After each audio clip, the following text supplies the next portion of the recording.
Hi வணக்கம் friends, எப்படி இருக்கீங்க?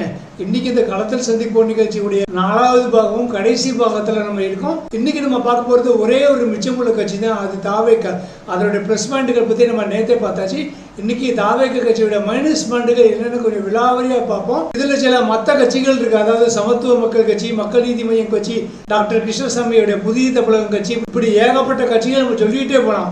ஆனால் இதுக்கு நம்ம டைம் இல்லை, ஏன்னா நாளைக்கு எலெக்ஷன். அதோட இந்த தலைப்பை இன்னைக்கோட நம்ம முடிச்சுக்கலாம்னு பார்த்தோம். ஆக்சுவலாக நம்ம முக்கியமான கட்சிகள் எல்லாத்தையும் பார்த்தாச்சு. இந்த கட்சிகளுடைய ப்ளஸ் பாயிண்ட்டுகள், மைனஸ் பாயிண்ட்டுகள், செயல்பாடுகள் பற்றி நான் ரொம்ப என்னால் முடிஞ்ச அளவுக்கு ஷார்ட்டாக தான் சொல்லியிருக்கேன். இதை நான் பற்றி விலாவரியாக போடுறேன்னா ஒவ்வொரு கட்சியும் பற்றி நான் ஒவ்வொரு வீடியோ போடுற மாதிரி இருக்கும். அப்போ இந்த களத்தில் சந்திப்போம் நிகழ்ச்சியுடைய மொத்த வீடியோக்களை கிட்டத்தட்ட 12 வீடியோக்களுக்கு மேலே போகும். அதுக்கு கேட்குறதுக்கு உங்களுக்கும் டைம் இருக்காது, விளக்கி சொல்கிறதுக்கு எனக்கும் டைம் இருக்காது. அதனால தான் ரொம்ப ஷார்ட்டாக நான் எக்ஸ்பிளைன் பண்ணியிருந்தேன். இப்போ வாங்க இன்னைக்கு நம்ம டிவிக்கு கட்சியோடைய பலவீனங்களை பற்றி நம்ம பார்க்கலாம். அதுக்கு முன்னால் நம்ம யூடியூப் சேனல் சப்ஸ்கிரைப் பண்ணிடுங்க, பக்கத்தில் பெல் ஐகானை கிளிக் பண்ணிடுங்க, உங்கள் நண்பர்களுக்கு சஜஸ்ட் பண்ணுங்க, ஷேர் பண்ணுங்க. இப்போ வாங்க நம்ம டிவிக்கு கட்சியை பற்றி பார்ப்போம்.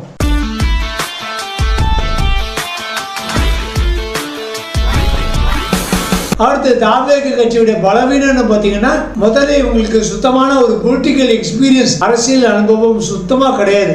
அதனால விஜய் நிற்கிற திருச்சி, பெரம்பூர் தொகுதிகள் தவிர மற்ற மீதி 231 தொகுதிகளை நிற்கிற புஷி ஆனந்த், ஆதவ் அர்ஜுனா, நிர்மல் விஜயகுமார், செங்கோட்டையன் மாதிரியான ஸ்டார் வேட்பாளர்கள் கூட ஜெயிக்க வாய்ப்புகள் ரொம்ப கம்மி தான். மற்றபடி இந்த கட்சிக்கு கிடைக்கப்போற ஓட்டுகள் எல்லாமே டிஎம்கே, ஏடிஎம்கே மற்றும் நாம் தமிழர் கட்சிகளுக்கு கிடைக்கப்போற ஓட்டுகளை பிரிக்க போற கட்சியா மற்றும் பிஜேபியால ஏவப்பட்ட ஒரு கட்சியான அறிவுள்ள மக்கள் இந்த கட்சியை பார்க்கிறாங்க. அடுத்து இந்த கட்சியுடைய தொண்டர்கள் நெட்வொர்க்கும் கட்சியோட கட்டமைப்பும் ரொம்ப ஆக்டிவா இருந்தாலும் இவங்களுடைய செயல்பாடுகள் ரொம்ப மோசமா இருக்காங்க. அதாவது இவங்களுடைய ரசிகர்கள் சொல்லக்கூடிய அணில் குஞ்சுகள், கட்சியுடைய முக்கியமான தலைவர்கள், கட்சியுடைய அதிபர்னு ஒட்டுமொத்த எல்லாருமே அறிவில்லாத தற்கூறிகளா இருக்கிறதா இந்த கட்சியுடைய ஒரு மிக முக்கியமான ஒரு பலவீனம் சொல்லலாம். அதுக்கு நிறைய உதாரணங்கள் சொல்லலாம். முதல்ல கட்சியுடைய நிர்வாகிகள் எல்லாருமே, மக்கள் எல்லாருமே விழுந்து விழுந்து சிரிக்கிற அளவுக்கு தமிழ்நாட்டில் இருக்கிற தன்னுடைய தலைவருடைய பாதுகாப்புக்காக மணிப்பூர் கவர்னருக்கு லெட்டர் எழுதுறது, தப்பா வேட்புமனு ஃபில்அப் பண்ணி தாக்கல் பண்றது, சுவிதா அப்ப யூஸ் பண்ண தெரியாம பிரச்சார கூட்டங்களுக்கு அனுமதி கேட்டு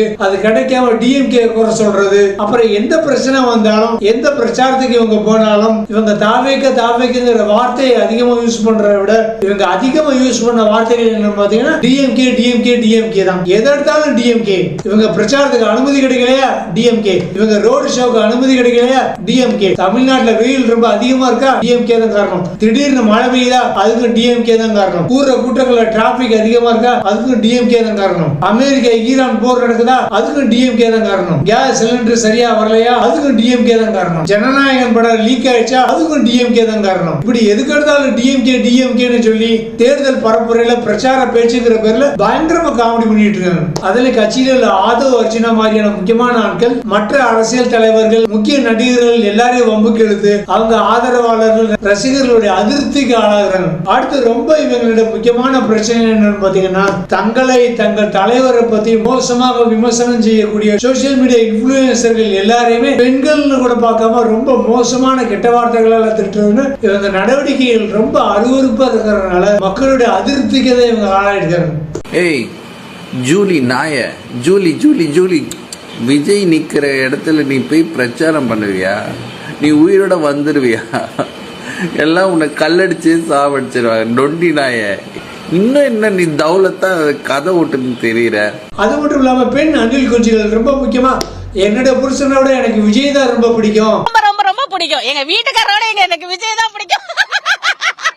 தற்குறி குழந்தை கரு கூட்டத்துல இருந்தாலும் பரவாயில்ல, விஜயை பார்த்தாலும் எனக்கு ரொம்ப சந்தோஷம்னு சொன்ன ஒரு அம்மா. நாங்க விஜய்க்கு தங்கச்சியாவும் இருப்போம், பொண்டாட்டியாவும் இருப்போம் சொல்ற ஒரு பெண் அணில் குஞ்சு.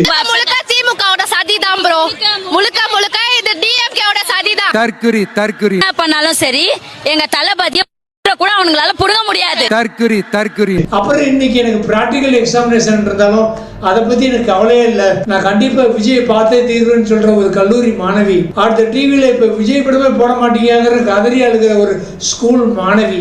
இப்படி மெய் மருந்து, சுய அறிவு மருந்து, சினிமா மோகத்துல இப்படி அர்த்தமே இல்லாம வளர்றது, இதை பார்க்காம இந்த கட்சியுடைய தலைவர் தன்னுடைய அணில் குஞ்சுகளை கொஞ்சம் கூட கண்டிக்காம அவங்களை கட்டுப்படுத்தாம இருக்கிறது எல்லாமே இந்த கட்சிக்கு ஒரு மிகப்பெரிய பலவீனமா இருக்கு. இவர் அதை ரொம்ப ரசிக்கிறாரு. ஏன்னா தன்னுடைய அணில் குஞ்சுகள் இப்படி சினிமா பைத்தியங்களா இருந்தாதான் தன்னால கண்டிப்பா ஜெயிக்க முடியும், தான் பிரச்சார கூட்டங்களுக்கு வர தேவையே இல்லைன்னு கட்சி தலைவர் கற்பனை கோட்டை கட்டிட்டு இருக்காரு. அதுக்கு ஏத்த மாதிரி இந்த அணில் குஞ்சுகளும் நாங்க ரோட்ல நாளைக்கு நடு ராத்திரியில நடந்து போனோம், இந்த டிஎம்கே ரவுடிகளால ஏதாவது பிரச்சனை வந்ததுன்னா நம்ம தலைவர் உடனே வானத்துல இருந்து பறந்து வந்து காப்பாத்துவாரு இன்னமும் கண்மூடித்தனம் நம்பிக்கிட்டு இருக்காங்க. அவர் கரூர் சம்பவம் நடந்து போனப்ப ஏர்போர்ட்ல பயந்து ஓடி போனாருங்கிறதே சுத்தமா மறந்து போயிட்டாங்க. ஒருவேளை இவங்க குடும்பத்துல யாராவது இப்படி ஒருத்தருக்கு நடந்திருந்தா இந்த சம்பவத்தை இவங்க ஞாபகம் எடுத்திருப்பாங்க போல இருக்கு. அந்த அளவு ஒரு சினிமா பைத்தியமா இருக்காங்க இவங்களுடைய ரசிக குச்சிகள். அடுத்து இவங்களுடைய ஐடியா கிளாரிட்டி இன்னும் அந்த டெவலப்பிங் ஸ்டேஜ்லயே தான் இருக்கு. அதாவது இது வரைக்கும் கட்சி தொடங்கி 3 வருஷத்துக்கு மேல ஆயும் இந்த கட்சியோட கொள்கை என்னன்னு இந்த கட்சியோட தலைவருக்கே தெரியலங்கிறது தான் அடுத்த பலவீனம். அதாவது ஊழல் இல்லாத சுதந்திரமான நேர்மையான ஆட்சிங்கிறது தான் இவங்களுடைய உண்மையான கொள்கைனா இவங்க அறிவிச்ச வேட்பாளர்கள் எல்லாருமே ஊழல்வாதிகளாகவும் நிறைய குற்ற பின்னணி உள்ளவங்களா தான் இருக்காங்க. இவங்க கட்சி தலைவர் விஜய்க்கு பேச்சுல கூட கொஞ்சம் கூட நேர்மையே இல்லை. கத்தி பேசுறது நம்ம ஸ்டைல் கிடையாதுன்னு முதல்ல விக்கிரவாண்டி மாநாட்டில் பேசின தலைவர் பின்னால வந்த எல்லா மாநாடுகளையும் கூட்டங்களையும் சீமானுக்கே டப் கொடுக்குற மாதிரி கத்தி பேசிக்கிட்டு இருக்காரு. இலவசங்கள் கொடுத்து நாட்டை சீரழிக்க மாட்டோம்னு சொன்னோம். இவங்களுடைய கட்சியோட தேர்தல் அறிக்கைகள் பார்த்தீங்கன்னா தமிழ்நாட்டை கடன் சுமையில ஆழ்த்தி கிட்டத்தட்ட தமிழ்நாடு திவாலாகிற நிலைமைக்கு கொண்டு வரக்கூடிய தாய்மாமன் சீரு அண்ணன் சீரு அது இதுன்னு ரொம்ப அள்ளி விட்டுட்டு இருக்காங்க. சோ சுய அறிவு உள்ள படித்த மக்கள் யாருமே இவங்களுடைய தேர்தல் வாக்குறுதிகளை நம்ப மாட்டாங்க. அடுத்து இந்த கட்சிக்காரங்க எலெக்ஷன்ல ஜெயிக்கிறதுக்காக இவங்க யூஸ் பண்ற அந்த சாம பேத தண்ட சதி வழிமுறைகள், அதாவது தன்மேல நம்பிக்கை இல்லாம 2 தொகுதிகளில் போட்டி போடுற விஜய், மத சார்பற்ற தலைவர்னு தன்னை சொல்லிக்கிற விஜய், தான் போட்டிக்கிற 2 தொகுதிகளையும் இதுவரைக்கும் தன்னோட பேரை வெறும் விஜய்னு மட்டும் சொல்லிக்கிட்டு இருந்த விஜய் இப்ப இந்த எலெக்ஷன்ல போட்டி போட்டு வேட்புமனு தாக்கல் பண்ணதுக்கு அப்புறம் தன்னோட பேரை சி ஜோசப் விஜய்னு திடீர்னு மாத்தி தான் ஒரு உண்மையான கிறிஸ்துவர்னு காமிக்கிறது மூலமா தன்னோட கிறிஸ்துவர்கள் ஓட்டை இவர் ரொம்ப நம்பி இருக்காரு ரொம்ப தெல்ல தெளிவா காட்டுது. இது இவருடைய மிகப்பெரிய ராஜ தந்திரமா தான் பார்க்கப்படுது. அது மட்டும் இல்லாம தன்னை மத சார்பற்ற தலைவர் இவர் காமிக்கிறதுக்காக நேற்று சர்ச்சில் போய் மண்டி போட்டு பிரார்த்தனை பண்றாரு. அடுத்து மசூதிக்கு போய் குல்லா அணிஞ்சுக்கிட்டு நமாஸ் பண்றாரு. இதெல்லாம் ரொம்ப ஈஸி. தன்னை ஒரு கிறிஸ்டியனா காமிக்கிறதுக்கு சர்ச்சுக்கு போய் சிலுவை போடணும், அதே இது தன்னை ஒரு முஸ்லீமா காமிக்கிறதுக்கு மசூதிக்கு போய் குல்லா போடணும். ஆனா இவர் தன்னை இந்துன்னு காமிக்கிறதுக்கு என்ன பண்ணும், மாரியம்மன் கோயிலுக்கு போய் மொட்டை போடணும். அதை இவர் செய்ய தயாரா இருப்பாரா? ஆனா மத சார்பற்ற தலைவர் சொல்ற இவர் தன்னுடைய ஜனநாயகம் படத்துல முஸ்லீம்களை தீவிரவாதிகளை காமிக்கிறது அந்த பிற்போக்குத்தரமான ஐடியாவை இப்பவும் ஃபாலோ பண்ணிருக்காரு. அடுத்து இவங்க யூஸ் பண்ற சாமா தண்ட பேத சதிமுறை என்னதான் இவங்க தப்புகள் தவறுகள் நிறைய பண்ணாலும் அதை மறைச்சுக்கிட்டு எல்லாத்துக்கும் முதல்ல டிஎம்கே மேல பழி மட்டும் தான் போட்டுக்கிட்டு இருந்தாங்க. இப்ப நிறைய நாடகங்களே போட ஆரம்பிச்சிட்டாங்க. உதாரணத்துக்கு கரூர்ல தன்னை பாக்குறதுக்கு பெண்கள் குழந்தைகள் ரசிகர்கள் எல்லாருமே வெயில்ல சாப்பிடாம தண்ணி குடிக்காம காத்துக்கிட்டு இருக்காங்கன்னு தெரிஞ்சு கொஞ்சம் கூட ரெஸ்பான்சிபிலிட்டி இல்லாம வேணா ரொம்ப லேட்டா வந்து ஒரு கூட்ட நெரிசலை உண்டு பண்ணி 41 பேர் மரணத்துக்கு காரணமானது தான் தான் தெரிஞ்சாலும் அதுக்கும் டிஎம்கே தான் காரணம் பழி போடுறாரு. அப்புறம் ரீசெண்டா தன்னுடைய பிரச்சார கூட்டத்துக்குள்ள பெண்கள் மேல கண்ணாடி பாட்டில் தொட்டுகள் வீசினது தன்னுடைய கட்சியுடைய அணில் குஞ்சுகள்னு தெரிஞ்சோம். இல்ல அவங்களை அனுப்புனது டிஎம்கே தானே, அது அர்ச்சனா ஆடின ஒரு மோசமான ஒரு கபட நாடகம். அடுத்து ஜனநாயகம் படத்தை இவங்க பாதுகாக்க தெரியாம இவங்க எடிட்டிங் டீமுக்குள்ள ஒரு ஃப்ரீலான்சரை உள்ள கூப்பிட்டு அவர் மூலமா லீக் பண்ண வச்சுட்டு தங்களுடைய கட்சியை ஆதரவு படுத்த டிஎம்கேயும் பிஜேபியும் கூட்டு சேர்ந்து லீக் பண்ணிட்டாங்கன்னா கொஞ்சம் கூட வெக்கமே இல்லாம லாஜிக்கே இல்லாம போய் பேசுறது, இப்படி எல்லா ஈனத்தனமான சில்லறை வேலைகளையும் பாக்குறது தான் இந்த கட்சியுடைய மிகப்பெரிய பலவீனம்னு சொல்லுவோம். அடுத்து இவங்களுடைய முக்கியமான பலவீனம் என்ன பாத்தீங்கன்னா இவங்க கேட்கிற அந்த ஓட்டு பிச்சை. அதாவது நான் அதிக வருமானம் கொடுக்கக்கூடிய சினிமா துறையுடைய உச்சத்தை திறந்துட்டு வந்திருக்கேன், எனக்கு பொண்டாட்டி இல்ல பிள்ளைங்க இல்ல, நான் காமராஜர் மாதிரி விஜய் ஒரு பக்கம் பேசுறது, இன்னொரு பக்கம் எனக்கு அம்மா இல்ல, என்னுடைய அம்மாவை ஜாதிய ரீதியை குடும்பப்படுத்துறாங்க, அதனால என்னுடைய அம்மா பாதிக்கப்பட்டாங்கன்னு ஓன்னு அழுது ஆதரவு வச்சு நான் இந்த பக்கம் டிராமா போடுறது, இப்படி இவங்க நடத்துறது எல்லாமே ஓட்டு வேட்டையெல்லாம் ஓட்டு பிச்சை. ஆக்சுவலா விஜய்க்கு நான் சினிமாவோட உச்சத்தை திறந்து வந்துட்டேன்னு சொல்றதுக்கே தகுதி கிடையாது. ஏன்னா விஜய் உச்சத்துக்கு வந்ததுக்கு காரணமே இவருடைய சொந்த உழைப்பு கிடையாது.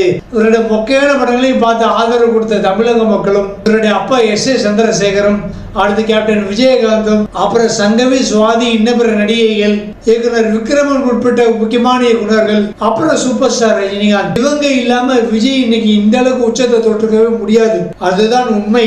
சோ அப்படி உண்மைக்கு விஜய் தமிழக மக்கள் மேல நன்றி இருந்துச்சுன்னா எப்படி அவர் சினிமாவை விட்டு விலகினாரோ, எப்படி அவர் சினிமாவை விட்டு விலகி தமிழ் சினிமாவுக்கு நல்லது பண்ணாரோ, அதே மாதிரி இந்த எலெக்ஷனோட ரிசல்ட்டுக்கு அப்புறம் இவர் அரசியலை விட்டு விலகினார்னா அதுதான் தமிழக மக்களுக்கும் தமிழக உலகத்துக்கும் இவர் செய்ய போற உண்மையான சேவைன்னு வச்சுக்கலாம். அதாவது அதிக உயிர் பலிகளும் தடுக்கப்படும், தமிழ்நாடும் முன்னேறும். அந்த அளவுக்கு தமிழக மக்களை தற்கூரிகளா மாத்தி வச்சிருக்காரு நடிகர் விஜய்.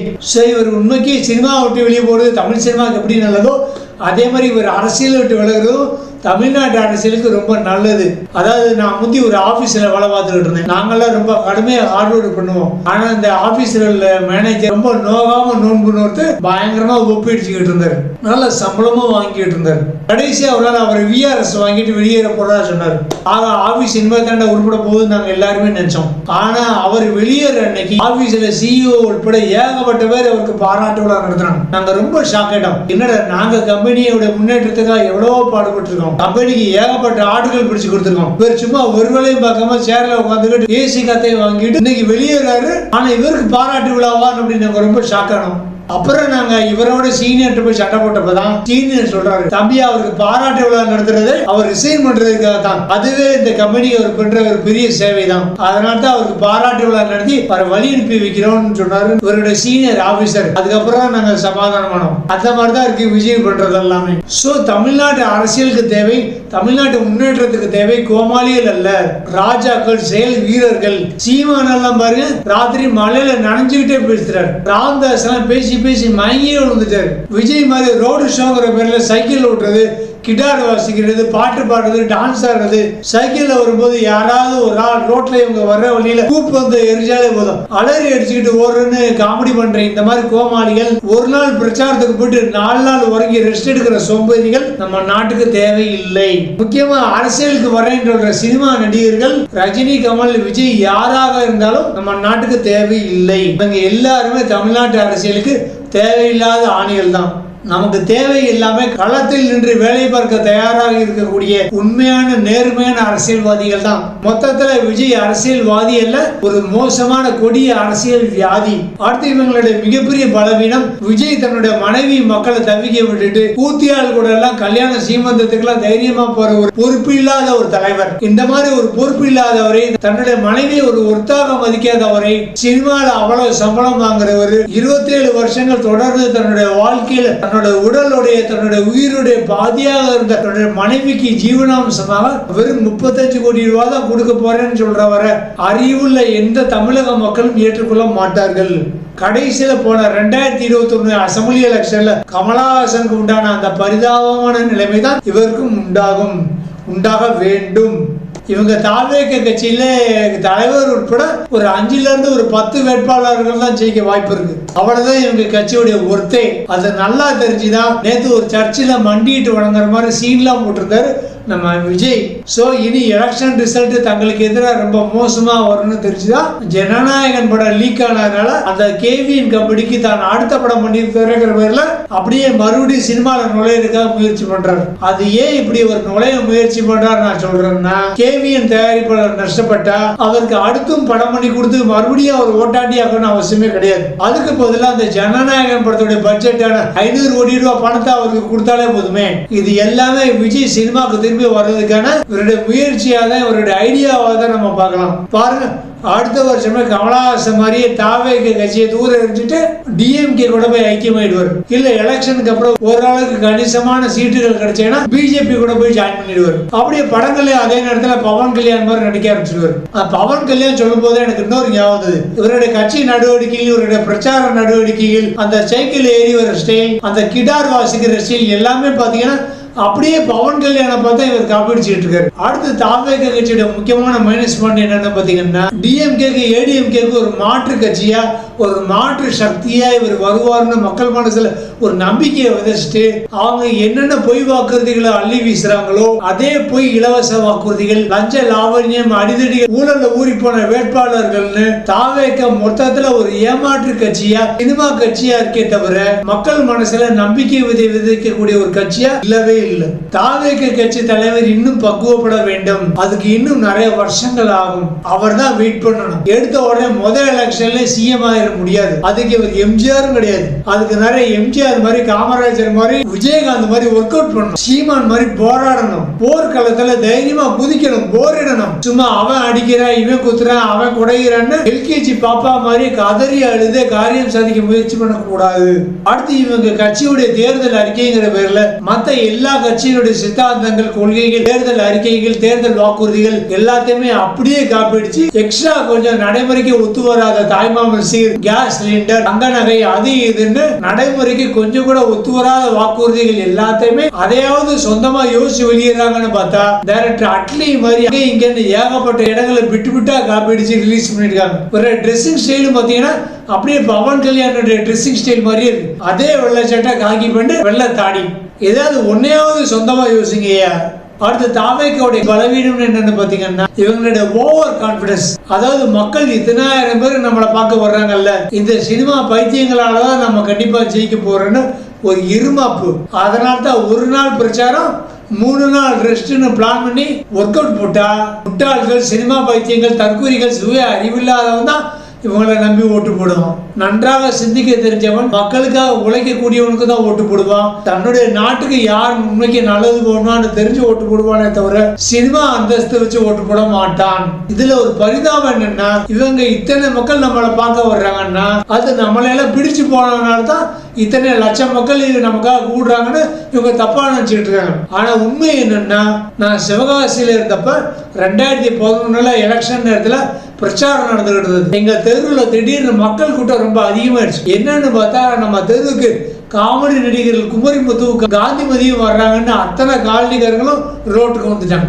அவங்களுக்கெல்லாம் இவங்களை பிடிச்சு போயா வர்றாங்க, இல்ல பெரிய திரையில பாக்குற இவங்க நேர்ல பார்க்க எப்படி இருப்பாங்க, நல்ல கலரா இருப்பாங்களா, எப்படி பேசுவாங்கன்னு, அடுத்து இவங்க எப்ப வருவாங்கன்னு தெரியாது. சோ அதனால இப்பயே பாத்துருவாங்கன்னு அந்த எக்ஸைட்மெண்டோட தான் பார்க்க வர்றாங்களே தவிர விஜய் ரொம்ப பிடிச்சு போயெல்லாம் யாரும் வரவே இல்லை. அது இவங்க யாருக்கும் தெரிய மாட்டேங்குது. இந்த சினிமா பைத்தியங்கள் தான் விஜய் பாக்குறதுக்கா அப்படி பைக்ல ஏறி ஒரு வேன் பின்னால வந்துகிட்டு இருக்கான், அடிபட்டு விழுந்துகிட்டு இருக்கான். இப்ப நான் கேரளால இருக்கேன். என்னுடைய மகன் இப்ப 10ஆம் கிளாஸ் போறான். அவர் ரொம்ப தீவிரமான விஜய் ரசிகனா நான் ரொம்ப வருத்தப்பட்டேன். நான் கேட்டேன், ஏண்டா உனக்கு ஓட்டு போற வயசு வந்தவனே விஜய் கேரளால எலெக்ஷன்ல நின்னா நீ கண்டிப்பா அவருக்கு தானே ஓட்டு போடுவேன்னு நான் கேட்டேன். அவன் சொன்னா, இல்லப்பா நான் கண்டிப்பா விஜய்க்கு ஓட்டு போட மாட்டேன்னு சொன்னான். அப்பா நீங்களே சொல்லுங்க, விஜயோடைய முதல் படம் என்ன? நாளைய தீர்ப்பு. ஆனா ஒரு பெரிய டைரக்டர் மகனுங்கிறதுக்காக நீங்க எல்லாருமே அவருடைய முதல் படத்துல இருந்தே அவர் ஏத்துக்கிட்டீங்களா? இல்ல. 1996 பூவே உனக்காங்கிற ஒரு டீசென்டான ஒரு காதல் படம் வந்ததுக்கு அப்புறம் தான் நீங்க எல்லாம் அவரை ஒரு நடிகராகவே எடுத்துக்கிட்டீங்க, அவருக்கு சப்போர்ட் பண்ணீங்க, அவருடைய படங்களை ஓட வைக்க ஆரம்பிச்சீங்க. ஏன்னா அந்த படத்துல இருந்துதான் விஜய் தன்னை ஒரு நடிகரா நிரூபிச்சாரு. அது வரைக்கும் சும்மா சோப்பு போடுறது, மசாஜ் பண்றது மாதிரி தானே இருந்தாரு. அதே மாதிரி தான் விஜய் இன்னும் 2 எலெக்ஷன்ல நின்று சும்மா இலவசங்களை அறிவிச்சுக்கிட்டு ஒரு சினிமா நடிகரா இல்லாம ஒரு பண்பட்ட திறமையான செயல் வீரனா, மக்களை முக்கியமா பெண்கள் மற்றும் குழந்தைகளை பாதுகாக்கிற அரசியல்வாதியா தன்னை ப்ரூவ் பண்ணட்டும். அப்ப எனக்கு அவர் மேல நம்பிக்கை வரும்போது நான் அவருக்கு ஓட்டு போடுவேன்னு ஒரு பதிலடி கொடுத்தாம பார்க்கணும். அப்பாட நல்ல வேலை என் பையன் விஜய் ரசிகனா இருக்கலாம், ஆனா தற்கூரி இல்லைன்னு நான் ரொம்ப சந்தோஷப்பட்டேன். அதுதான் தமிழர்களுக்கும் மலையாளிகளுக்கும் உள்ள வித்தியாசம். அதே மாதிரி என்னுடைய பக்கத்து வீட்டு மலையாள நண்பர் கேட்கிறார், ஏன் உங்க தமிழர்கள் இன்னும் முட்டாள்களாக சினிமா பைத்தியங்களா இருக்காங்க? விஜய் இப்படி கரூர்ல 43 பேரை கொண்டோம், இன்னும் அவரை ஏன் நம்பிக்கிட்டு அவர் பின்னால அலோலோன்னு அலைகிறாங்க? உங்க தமிழ் மீடியாக்கள், தமிழ் சேனல்கள் ஏன் இப்படி ஒரு அரசியல் களத்துல ஒரு அரசியல்வாதிக்கு கொடுக்கிற முக்கியத்துவத்தை விட ஒரு சினிமா நடிகனுக்கு ஏன் இவ்வளவு முக்கியத்துவம் கொடுக்குறாங்க? ஏன் இப்படி தமிழர்கள் இன்னும் அறிவில்லாம தந்திரமா திரையில் நடிப்பவர்களை நம்புறாங்க, ஆனா தரையில பல வருஷங்களா மக்களுக்காக உண்மையா உழைக்க தயாரா இருக்கிறவங்கள ஏன் நம்ப மாட்டேங்கிறாங்கன்னு அவர் பேசிக்கிட்டே இருக்காரு. காது கொடுத்து கேட்க முடியல, அவ்வளவு அவமானமா இருக்கு. நாக்க புடுங்கிட்டு சாகலாம் போல இருக்கு. விரட்டி விரட்டி வெளுக்க தோணுது, அதிகார திமிர பணக்கார பவரை தூக்கி போட்டு மிதிக்க தோணுது. விரட்டி விரட்டி வெளுக்க தோணுது, அதிகார திமிர பணக்கார பவரை தூக்கி போட்டு மிதிக்க தோணுது. விரட்டி விரட்டி வெளுக்க தோணுது, அதிகார திமிர பணக்கார பவரை தூக்கி போட்டு மிதிக்க தோணுது.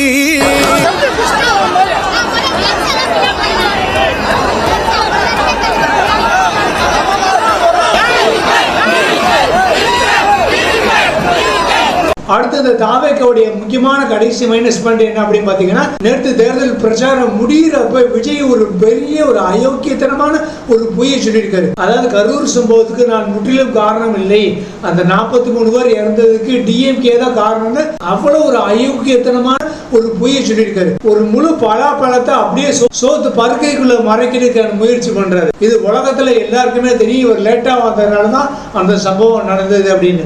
இல்ல நான் போலீஸ் ஒன்னு டயத்துக்கு வந்துட்டேன் அப்படிங்கிறாரு. ஆனா முதல் நாள் புசியானது விஜய் இந்த கரூருக்கு மதியம் 12 மணிக்கே வருவேன் அப்படின்னு சொல்லியிருந்தாரு. ஆனா இவர் வந்தது சாயங்காலம் 7 மணிக்கு தான். சோ இதுல எவ்வளவு பெரிய பொய்யும் பாருங்க. அடுத்து விஜய் என்ன சொல்லியிருக்காருன்னா, நான் நாமக்கல்ல இருந்து கரூருக்கு வர்ற வழியில பயங்கரமா டிராபிக்கா இருந்தது, வர்ற வழியில என்ன பாக்குற மக்களை நான் எப்படி அப்படியே விட்டுட்டு வருவேன்னு அப்படி ஒரு நாடகம் மாட்டிருக்காரு. இது ஏன் அப்பட்டமான பொய்னு நான் சொல்றேன்னா, விஜய் பெர்மிஷன் கேட்டது ஒரு ரோடு ஷோக்கு கிடையாது, கரூர்ல ஒரு பரப்புரை கூட்டத்துக்கு. இவங்க இடம் செலக்ட் பண்ணது வந்து வேலுச்சாமி நகர், டைம் வந்து மத்தியானம் 12 மணி. ஆனா இவங்க நாமக்கல்ல லேட்டா வந்துட்டு அவருடைய அந்த எமனேர் வாகனமான அந்த பஸ் ரொம்ப லேட்டா மெதுவா ஊர்ந்துகிட்டே வந்து அப்படியே நான் வர்றேன் பாருன்னு மக்களை பத்தி கையாமிச்சுக்கிட்டே அப்படியே மெதுவா வந்து மக்கள் கூட்டத்தை இவங்களே சேர்த்து இவங்களே ஒரு டிராபிக் கிரியேட் பண்ணி அதனால ரொம்ப நாங்க மெதுவா ஊர்ந்து வர்ற மாதிரி காமிச்சுக்கிட்டு அதனால சாயங்காலம் 7 மணிக்கு லேட்டா வந்தோம்னு சொல்லி ஒரு பயங்கரமான டிராபிக் நியூசன்ஸ் இவங்களே கிரியேட் பண்ணிருக்காங்க. போலீஸோட இடத்தை தாண்டி இவங்க உள்ள இன்னும் போய் இடத்தோட நெரிசலை ரொம்ப அதிகமாக்கி இருக்காங்க. சரி, தான் காரணம் இல்லைன்னு சொல்ற விஜய் ஏன் தன்னுடைய பணியூர் பங்களாக்கு இந்த 41 மக்களுடைய குடும்பத்தார்களை கூட்டு நஷ்டஈடு கொடுக்கணும்? அதுக்கு ஏன் இவர் பொறுப்பு எடுத்துக்கணும்? அந்த மக்கள் ஒவ்வொரையும் தனித்தனி ரூம்ல கூட்டி ஏன் அவங்க காலை உழுந்து மன்னிப்பு கேட்டு அழுகணும்? இதுல இருந்து தெரியல இது எவ்வளவு பெரிய ஒரு நாடக கட்சி அப்படின்னு. சோ அரசியலுக்கு வந்து முதல் தேர்தலை சந்திக்கிறதுக்கு முன்னாடியே இப்படி ஒரு ஃப்ராட்தனம் பண்ணிக்கிட்டு இருந்தாங்கன்னா, அப்புறம் நாளைக்கு எலெக்ஷன்ல வந்து இவர் தமிழ் மக்கள் உண்மைக்கு சினிமா பைத்தியங்களா இருந்து இவர் உண்மைக்கு ஜெயிச்சாரு அப்படின்னா, நாளைக்கு இவர் ஏதாவது ஃப்ராட்தனம் பண்ணி அதுல மக்களுக்கு ஏதாவது ஆச்சுன்னா அதுக்கும் டிஎம்கே மேல பழி போட மாட்டாருன்னு என்ன நிச்சயம்? சோ இந்த கட்சியோட பலவீனங்களை பத்தி நம்ம ஆராய்ச்சி பார்க்கும்போது ரொம்ப ஒரு சந்தேகத்துக்கு இடமான கட்சியா தான் இருக்கு. அது சரி, எனக்கு ஒரு சந்தேகம். நேற்று கரூர் கூட்டத்தை பத்தி வேற ஏதோ ஊர்ல போய் இப்படி உணர்ச்சி பொங்க கத்தி கோவப்பட்டு டிஎம்கே மேல குற்றம் சொல்றாரு. இதே பேச்சை இவர் ஏன் இதே உணர்ச்சி வேகத்தோட கோபத்தோட கரூர் மக்களை சந்திச்சு பேசவே இல்லை? அதாவது இவர் கரூருக்கு பிரச்சாரத்துக்கு போகவே இல்லை. ஏன்னா இவர் உண்மைக்கே தப்பு பண்ணிருக்காரு. அதனால தான் இவர் கரூருக்கு போறதுக்கு பயப்படுறாரு, கரூர் மக்களை சந்திக்கிறதுக்கே பயப்படுறாரு. அப்ப தப்பு ஃபுல்லா இவர் மேலதான் இருக்குன்னு நல்லா கண்டிப்பா தெரியுது. அது கரூர் மக்களுக்கு இவர் ரொம்ப லேட்டா வந்ததாலதான் 43 பேர் நெரிசல்ல சிக்கி இறந்திருக்காங்கன்னு நல்லா தெரியும். அதனால இவர் திருப்பி ஒருவேளை கரூர்ல போயிருந்தாங்கன்னா அவங்க கரூர் மக்கள் கண்டிப்பா இவரை செருப்ப வச்சுதான் வரவேற்பிருப்பாங்க. ஏன்னா அவங்க எல்லாம் உண்மைக்கே சோறு சாப்பிடுறவங்க சுய அறிவுள்ளவர்கள், சுய மரியாதை உள்ளவர்கள். ஆனா மத்த தற்கூரிகளுக்கு தான் இதெல்லாம் புரிய மாட்டேங்குது. கேட்டா ஓம் பொண்டாட்டி செத்து போல, ஓம் பிள்ளை செத்து போல, அப்புறம் உனக்கு என்ன கேட்கிறான்? ஏதோ நம்ம தமிழ்நாட்டு மக்கள், நம்ம தமிழ்நாட்டு சகோதரர்கள் ஒரு 43 பேர் இறந்து போனது இந்த தற்கூரிகளுக்கு ஏதோ அந்நிய மக்கள் மாதிரி இருக்கு. ஏதோ அமெரிக்கால, இஸ்ரேல்ல, ஈரான்ல ஏதோ முகம் தெரியாத 43 பேர் இறந்து போயிட்ட மாதிரி இவங்க அப்படியே ஒரு அந்நியமா ஃபீல் பண்றாங்க. அதுதான் மக்களுக்கும் தற்கூரிகளுக்கும் உள்ள வித்தியாசம் படிக்கிறது. அந்த அளவுக்கு இந்த தற்கூரிகளுக்கு ட்ரைனிங் கொடுத்து வச்சிருக்காரு நம்ம இளைய தளபதி. இப்ப புரியுதா இவரை ஏன் நம்ப கூடாதுன்னு? சோ மொத்தமா கம்யூனிட்டி பண்ணி பார்க்கும்போது இந்த திமுக, அதிமுக உள்ளிட்ட கட்சிகள் ஊழல் ஊறி போன கட்சிகளா இருக்கலாம். ஆனா அவங்களால மக்களுக்கு, பெண்களுக்கு, குழந்தைகளுக்கு, மக்களுக்கு ஏதாவது கொஞ்சம் உயிர் பாதுகாப்பு இருக்கு. ஆனா விஜய் ஆட்சிக்கு வந்தால் எந்த பெண்களுக்கு, குழந்தைகளுக்கு, மக்களுக்கும் உயிர் பாதுகாப்பு கிடையாது. இவரா ஏதாவது ஒரு சம்பவம் பண்ணிட்டு போயிடுவாரு. அது ஏடிஎம்கே தான் காரணம், பிஜேபி தான் காரணம், டிஎம்கே தான் காரணம், ட்ரம்ப் தான் காரணம், ஈரான் அதிபர் தான் காரணம்னு மத்தவங்கள குற்றம் சொல்லிட்டு போய்கிட்டே இருப்பாரு. இப்படி இந்த அளவுக்கு விஜய் சீரழிஞ்சதுக்கு காரணம் யாரு அப்படின்னு பாத்தீங்கன்னா, இதுக்கு ஒரு சின்ன ஒரு உதாரணம் பாத்தீங்கன்னா, விஜய் சினிமால இருக்கும் போது இவரை பத்தி, இவருடைய சின்சியாரிட்டி பத்தி எல்லாத்தையும் நல்ல பேர் இருக்கு. அதாவது விஜய் ஷூட்டிங்கு கரெக்டா எடுத்து வந்துருவாரு, டான்ஸ் சூப்பரா பண்ணுவாரு, நல்லா பாட்டு பாடுவாரு, அப்படி இப்படின்னு சினிமா ஃபீல்ட்ல விஜய் பத்தி நிறைய ஒரு பாசிட்டிவான இமேஜ் தான் இருக்கு. அதுக்கு காரணம் என்ன? இவருடைய அப்பா எஸ்.ஏ. சந்திரசேகர் கொடுத்த ஒரு ட்ரைனிங். அதனால தான் விஜய் ஆரம்பத்துல மலையாள விட்டுப்படங்கள்ல நடிச்சாலும் பின்னால ஒரு நல்ல நடிகரா, பக்குவப்பட்ட ஒரு நடிகரா பின்னால வளர்ந்தார். டைரக்டர்கள் கிட்ட ஒரு நல்ல பேர் எடுத்தாரு. ஆனா அரசியல்ல வந்து இவர் நாறுதுக்கு காரணம் இவருக்கு ட்ரைனிங் கொடுத்த அந்த ஆதவ் அர்ஜுனா, புஷி ஆனந்த், நிர்மல் விஜயகுமார், செங்கோட்டையன் மாதிரி ஆட்கள் தான். கிட்டத்தட்ட மக்களுக்கு பிடிச்ச ஒரு சாமி இருக்கிற ஒரு தேரை தெருவில் இழுத்து விட்டு நாரடிச்சிட்டாங்க. அதுதான் இந்த தாவேக கட்சியில நடந்திருக்கு. அப்படியே இந்த கட்சி வந்து ஒரு பிஜேபியோட பி டீம், பிஜேபியோட ஏவலால் தான் தெரியுது. ஏன்னா ஆரம்பத்தில் விக்ரவாண்டி மாநாடு மாதிரி ஆரம்ப கட்டத்தில் பிஜேபி பாசிச கட்சி அதுக்கப்புறம் விஜய்க்கு ஏகப்பட்ட பிரச்சனைகள் வந்த போகுது. அதாவது ஜனநாயகன் பட பிரச்சனை, இவருக்கு எதிரான சிபிஐ என்கொயரி, அப்படி ஏகப்பட்ட பிரச்சனைகள் வந்த பிறகும் பிஜேபி எதிர்த்து இவங்க ஒரு வார்த்தை கூட பேசவே இல்லை. அப்ப இவங்க கண்டிப்பா பிஜேபியோட பி டீம் தானே சின்ன குழந்தைகள் கூட தெரியும். சோ தாவேக்காவுடைய பலவீனங்கள் வச்சு பார்க்கும்போது இது கண்டிப்பா ஒரு சந்தேகத்துக்கு இடமான ஒரு கட்சி தான். அதனால மக்களே கொஞ்சம் நல்லா யோசிங்க. உங்களுக்காக பாடுபட தயாராக இருப்பவர்களுக்கு நாளைக்கு மறக்காம ஓட்டு போடுங்க. உங்க ஓட்டை வேஸ்ட் பண்ணி தமிழ்நாட்டுல ஆபத்தான கட்சிகள் தமிழ்நாட்டுக்குள்ள நுழையறதுக்கு இடம் கொடுத்துறாங்க. உங்க உயிர் முக்கியமா, உங்க பாதுகாப்பு முக்கியமா, இல்ல உங்க வாழ்க்கை முக்கியமா, இல்ல ஊழல காணாம போற பணம் முக்கியமா, நீங்களே முடிவு பண்ணிக்கோங்க. அதையும் சர்ச்சில் இருந்துட்டு மண்டி போட்டுக்கிட்டே பிரார்த்தனை பண்ணிக்கிட்டு இருக்காரு. கேட்டா நான் ஜோசப் விஜய் கிறிஸ்துவன் அப்படின்னு சொல்றாரு. ஆனா இதே விஜய் தான் கடந்த டிசம்பர் மாசம் கிறிஸ்துவர்கள் கிறிஸ்துமஸ் கொண்டாட போனப்ப அவங்களுக்கு எதிராக நடந்த ஆபத்துகளுக்காக இவர் ஒரு வார்த்தை கூட வாயை திறக்கவே இல்லை பிஜேபி காரங்களை எதிர்த்து. அப்பவே புரிஞ்சுக்கோங்க இவர் எவ்வளவு பெரிய ஃப்ராடுன்னு. ஓகே மக்களே, நல்லா சிந்திங்க. சோ இந்த டிவிகே கட்சி பத்தி ஏகப்பட்ட பலவீனங்கள் பார்த்தாச்சு. இப்ப இந்த கட்சிக்கான ரேட்டிங் பாத்தீங்கன்னா இந்த கட்சியுடைய செயல்பாடுகள், மக்கள் நம்பிக்கை, இவங்களுடைய பலம் பலவீனங்கள் எல்லா அடிப்படையில இந்த கட்சிக்கான ரேட்டிங் பாத்தீங்கன்னா 10க்கு வெறும் 1 ஸ்டார். அந்த அளவுக்கு ஒரு மிக பலவீனமான கட்சி தான் டிவிக்கு.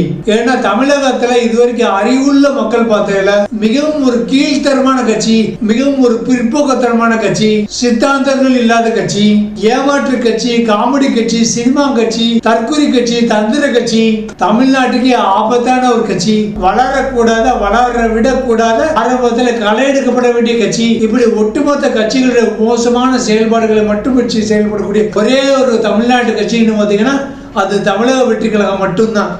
இந்த கட்சி மட்டும் அரசியல் தேர்தலையும் ஜெயிச்சு ஆட்சிக்கு வந்துட்டாங்கன்னா இந்த தமிழ்நாட்டை ஆண்டவனை விட சர்வ வல்லமை விடுத்த நவ கிரகங்களால கூட தமிழ்நாட்டை காப்பாற்ற முடியாதுன்னு சொல்லி இந்த வீடியோவை, இந்த தலைப்பை நான் இதோட முடிச்சுக்கிறேன். ஓகே மக்களை, எலெக்ஷனுக்கு இன்னும் ஒரே ஒரு நாள், கொஞ்ச நேரம், கொஞ்சம் மணித்துளிகள் தான் பாக்கி இருக்கு. அதனால நல்லா சிந்திச்சு உங்களுக்கு எந்த கட்சி மேல முழு நம்பிக்கைகள் இருக்கோ, எந்த கட்சியினுடைய தேர்தல் அறிக்கைகள், தேர்தல் வாக்குறுதிகள் மேல ரொம்ப நம்பிக்கை இருக்கோ அந்த கட்சிக்கு நீங்க மறக்காம போய் வாக்களிங்க. உங்க ஓட்டை வேஸ்ட் பண்ணாதீங்க.